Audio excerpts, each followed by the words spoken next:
さあ始まりました古民家 DIY の時間です。前回の動画で田の字部屋の断熱と根太張りをやってきましたので、今回はキッチンと玄関の断熱と根太張りを、やっていきます。今日これ切って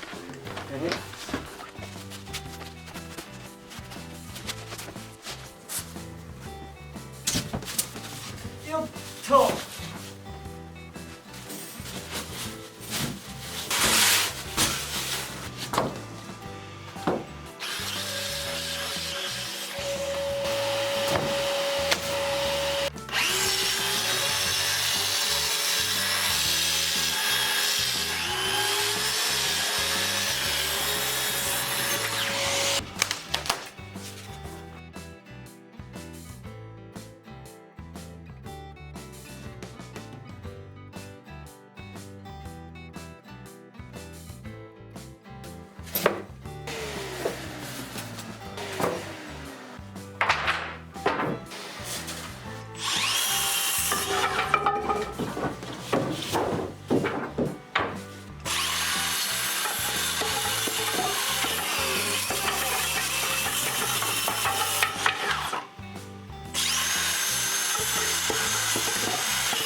あ、ちょっと待って。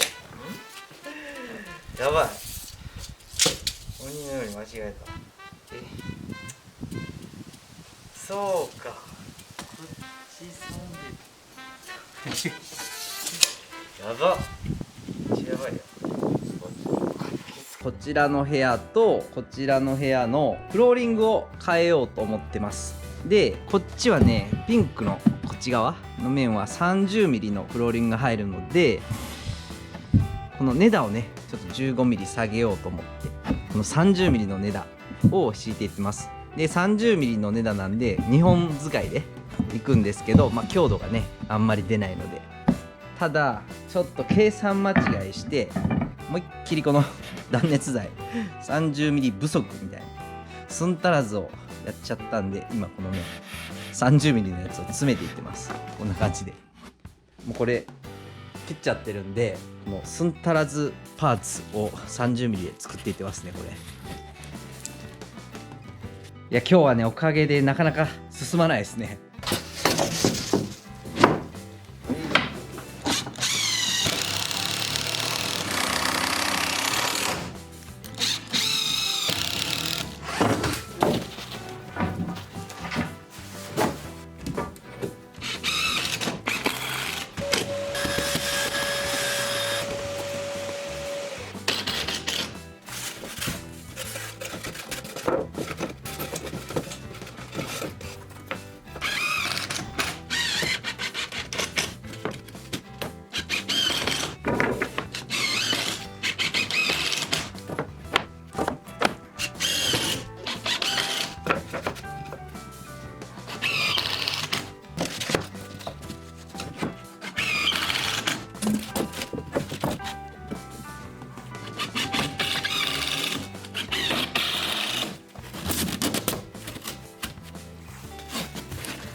よし、できた。ではいけない。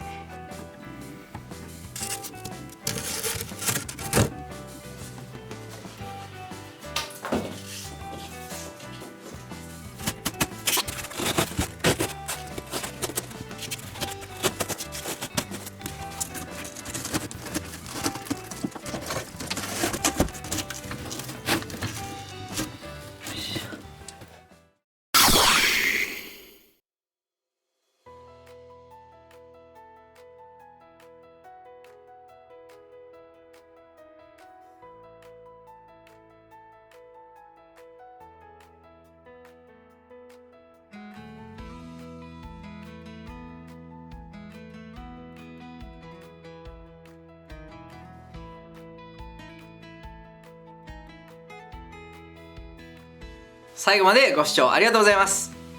これでキッチンの断熱と根太が終わりました。で、当初 15mm のフローリングで仕上がる予定だったんですけども、 30mm のねいいフローリングが余ってることを思い出して、急遽ね 15mm 下げないといけないということになって、で根太をね45から30に下げたんですけど、やっぱりねちょっと30なんで頼りない印象はあるんですけど、踏んでみるとね。で一応ね2枚重ねにして、強度が出るかなと思いながらやってみました。でこの上に30mm のね分厚いフローリングが乗るので、それでねカチッと強度が出ればなという期待を込めて終わりたいと思います。次は気密シートと捨て張りを貼っていきますので、次回もぜひぜひご視聴してみてください。それでは。